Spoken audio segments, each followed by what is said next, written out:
dikasihi oleh Tuhan Yesus Kristus, marilah kita membuka Alkitab kita dan membaca firman Tuhan yang terambil dari Matius 7 ayat 15 sampai 23. Demikianlah firman Tuhan. Waspadalah terhadap nabi-nabi palsu yang datang kepadamu dengan menyamar seperti domba, tetapi sesungguhnya mereka adalah serigala yang buas. Dari buahnya lah kamu akan mengenal mereka. Dapatkah orang memetik buah anggur dari semak duri atau buah ara dari rumput duri? Demikianlah setiap pohon yang baik menghasilkan buah yang baik, sedangkan pohon yang tidak baik menghasilkan buah yang tidak baik. Tidak mungkin pohon yang baik itu menghasilkan buah yang tidak baik, ataupun pohon yang tidak baik itu menghasilkan buah yang baik. Dan setiap pohon yang tidak menghasilkan buah yang baik pasti ditebang dan dibuang ke dalam api. Jadi dari buahnya lah kamu akan mengenal mereka. Bukan setiap orang yang berseru kepadaku, Tuhan, Tuhan, akan masuk ke dalam kerajaan surga, melainkan dia yang melakukan kehendak Bapa-Ku yang di surga. Pada hari terakhir, banyak orang akan berseru kepadaku, Tuhan, Tuhan, bukankah kami bernubuat demi nama-Mu dan mengusir setan demi nama-Mu dan mengadakan banyak mujizat demi nama-Mu juga? Pada waktu itulah aku akan berterus terang kepada mereka dan berkata, aku tidak pernah mengenal kamu. Enyahlah daripadaku, kamu sekalian pembuat kejahatan. Amin. Saudara yang dikasihi oleh Tuhan Yesus Kristus, Tuhan Yesus berkali-kali mengingatkan agar semua umatnya waspada terhadap nabi palsu dan ajaran-ajarannya yang menyesatkan. Mereka seperti serigala yang menyamar sebagai domba dengan tujuan untuk memangsa dan membinasakan domba-domba Tuhan Yesus Kristus. Dan di akhir zaman ini kita melihat bahwa penyesatan telah terjadi di hampir seluruh gereja. Banyak umat Tuhan Yesus yang tidak sadar bahwa mereka hidup jauh dari keselamatan karena mereka telah disesatkan oleh berbagai ajaran sesat. 1 Yohanes 4 ayat 4 mengatakan, kamu berasal dari Allah anak-anakku, dan kamu telah mengalahkan nabi-nabi palsu itu, sebab roh yang ada di dalam kamu lebih besar daripada roh yang ada di dalam dunia. Tuhan Yesus telah mencurahkan Roh Kudus-Nya kepada kita agar kita mengerti rahasia firman Tuhan dan kita hidup sesuai dengan firman Tuhan. Roh Kudus memberi kita kuasa untuk dapat membedakan mana kebenaran firman Tuhan dan mana ajaran palsu. Dan Roh Kudus juga yang membuat kita mampu untuk mengalahkan nabi-nabi palsu dan segala ajaran-ajaran palsunya yang menyesatkan banyak orang. Tetapi mengapakah banyak umat Tuhan yang bisa disesatkan? Mari kita lihat di dalam Yohanes 15 ayat 4-5. Tinggallah di dalam aku dan aku di dalam kamu. Sama seperti ranting tidak dapat berbuah dari dirinya sendiri kalau ia tidak tinggal pada pokok anggur. Demikian juga kamu tidak berbuah jikalau kamu tidak tinggal di dalam aku. Akulah pokok anggur dan kamulah ranting-rantingnya.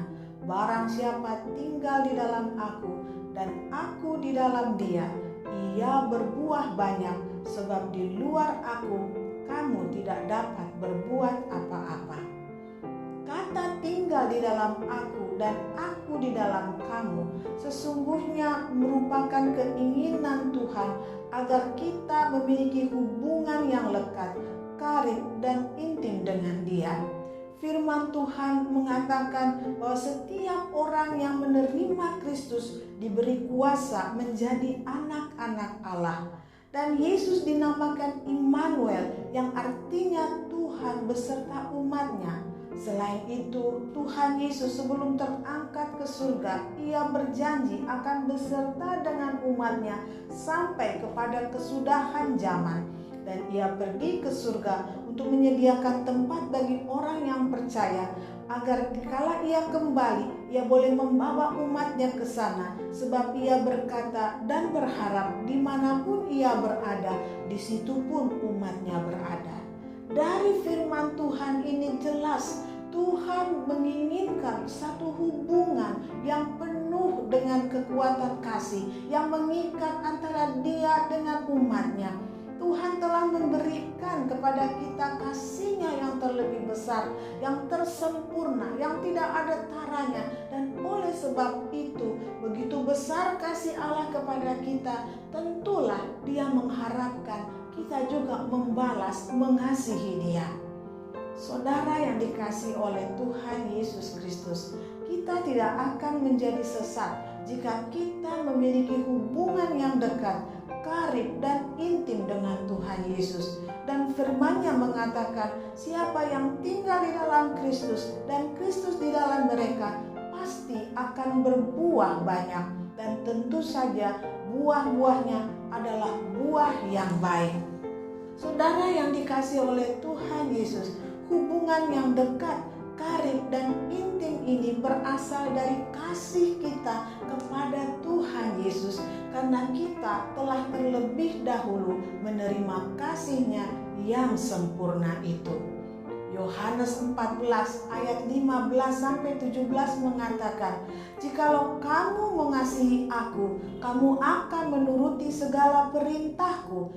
Aku akan minta kepada Bapa dan Ia akan memberikan kepadamu seorang penolong yang lain, supaya Ia menyertai kamu selama-lamanya, yaitu Roh kebenaran. Dunia tidak dapat menerima Dia, sebab dunia tidak melihat Dia dan tidak mengenal Dia. Tetapi kamu mengenal Dia, sebab Ia menyertai kamu dan akan diam di dalam kamu.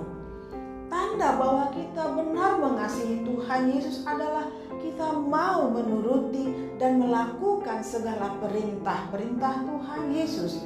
Dan oleh sebab itu kepada setiap orang yang mau mengasihi Tuhan dengan mentaati semua perintahnya, maka kepada mereka Tuhan Yesus akan mengirimkan seorang penolong, yaitu Roh Kudus yang akan menyertai umatnya, yang memberikan pertolongan pada waktunya, yang senantiasa menuntun di dalam kebenaran, sehingga tidak ada satupun umatnya yang menjadi tersesat. Saudara yang dikasihi oleh Tuhan, dari buahnya kita bisa mengetahui tentang nabi-nabi palsu. Tetapi dari buah yang kita hasilkan juga Tuhan bisa menilai apakah kita benar-benar anak-anaknya ataukah kita berasal dari mereka yang telah tersesatkan. 1 Tesalonika 4 ayat 7-8 mengatakan, Allah memanggil kita bukan untuk melakukan apa yang cemar, melainkan apa yang kudus. Karena itu siapa yang menolak ini bukanlah menolak manusia, melainkan menolak Allah yang telah memberikan juga Roh-Nya yang kudus kepada kamu. Saudara yang dikasihi oleh Tuhan Yesus, buah yang Tuhan Yesus inginkan nampak dari kita adalah kekudusan. Karena tanda kekudusan itu adalah berarti kita semakin hari semakin serupa dengan Dia. Tetapi tidak ada satupun manusia yang bisa menjadi kudus. Tetapi setiap orang yang mau bergaul dengan Kristus, yaitu yang sungguh-sungguh dengan segenap hati mengasihi Dia dan akan mengalami pertumbuhan rohani yang benar, yaitu pertumbuhan rohani ke arah Kristus, sehingga setiap hari kita diubahkan semakin lama semakin segambar dengan Kristus. Itu bisa terjadi kalau kita benar-benar mengasihi Tuhan Yesus, kalau kita benar-benar percaya kepadanya, dan kita benar-benar menginginkan untuk membalas setiap kasih yang Tuhan berikan kepada kita. Setiap orang yang mengasihi Tuhan Yesus, dalam hatinya tidak akan ada lagi kasih kepada dunia, kasih kepada kedagingan, apalagi kasih kepada dosa. Karena hatinya dipenuhi dengan kasih kepada Allah semata, kasih kepada Tuhan Yesus Kristus yang telah lebih dahulu memberikan kasih yang sempurna itu kepada setiap umatnya. Oleh sebab itu mereka yang mengasihi Tuhan akan ingin selalu menyenangkan hati Tuhan. Dia selalu memiliki puji-pujian di dalam hati dan mulutnya.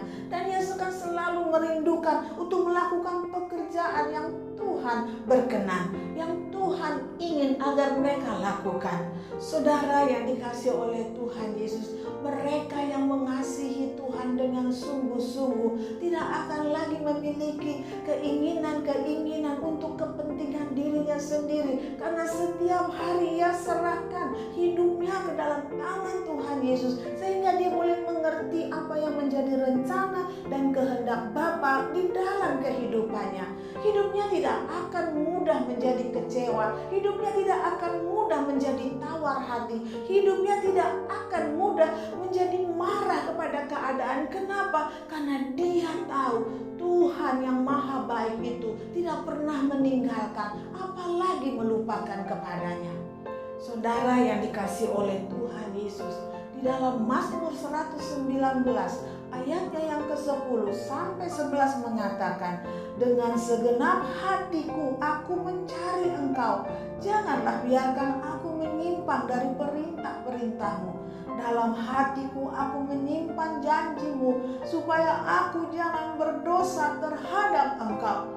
Saudara yang dikasihi oleh Tuhan Yesus, jika kita sungguh-sungguh mengasihi Tuhan Yesus, maka kita juga akan sungguh-sungguh dengan segenap hati mencari Tuhan. Sebab kata mencari Tuhan itu adalah gambaran tentang hati yang selalu rindu untuk dekat dengan Tuhan. Juga gambaran dari permohonan agar Tuhan memimpin kehidupannya. Oleh sebab itu, orang yang mencari Tuhan dengan segenap hati akan menyimpan janji Tuhan, yaitu firman-firman-Nya, agar dia tidak lagi berdosa kepada Tuhan, karena dia mau mentaati setiap firman Tuhan, dan dia mau menjauhi apa yang tidak berkenan kepada Tuhan. Hidupnya ia persembahkan kepada Tuhan, karena Tuhan satu-satunya yang ia kasihi melebihi segala-galanya. Saudara yang dikasihi oleh Tuhan Yesus Kristus, nabi palsu dan para pengikutnya dapat dikenali dari buah-buah yang mereka hasilkan. Gambaran hati mereka adalah semak duri dan rumput duri.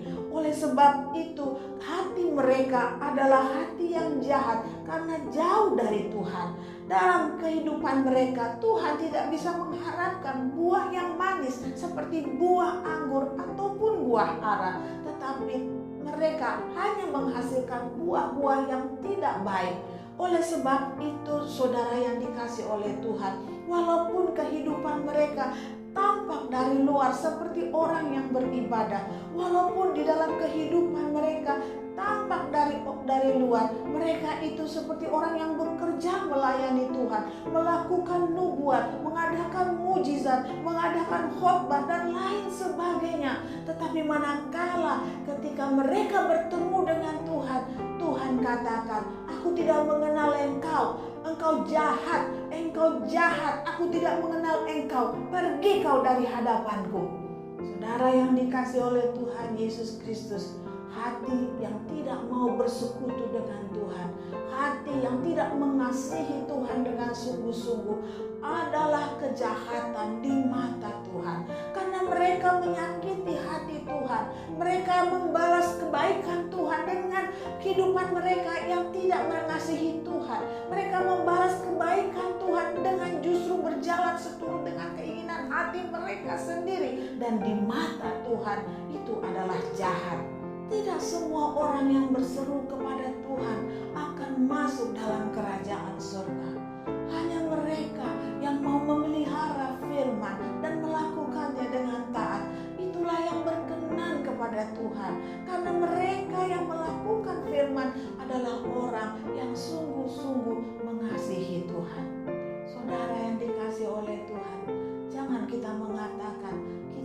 mengasihi Tuhan, tapi kita tidak mau melakukan apa yang Tuhan perintahkan. Kita mengasihi Tuhan, tetapi justru tindakan kita adalah kita jauh dari doa, kita jauh dari persekutuan, kita jauh dari ketaatan, kita jauh dari taat kepada Tuhan. Itu adalah penipuan, itu adalah kebohongan, itu adalah kemunafikan, dan di mata Tuhan itu adalah kejahatan. Jadi jelaslah yang Tuhan kehendaki adalah agar kita semua mengasihi Dia dengan tinggal di dalam Dia dan Dia di dalam kita, agar kita memiliki hubungan yang erat, karib dan intim dengan Tuhan.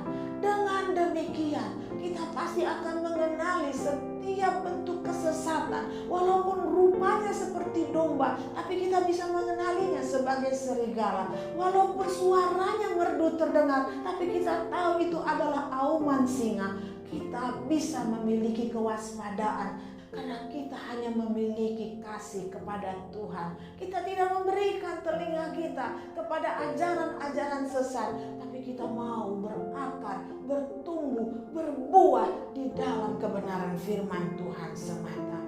Kasih Tuhan Yesus yang teramat besar telah kita terima dari Dia, dan tentu saja Tuhan juga menghendaki agar kita semua dengan sepenuh hati mengasihi Dia selama-lamanya. Tuhan Yesus memberkati kita semua. Shalom.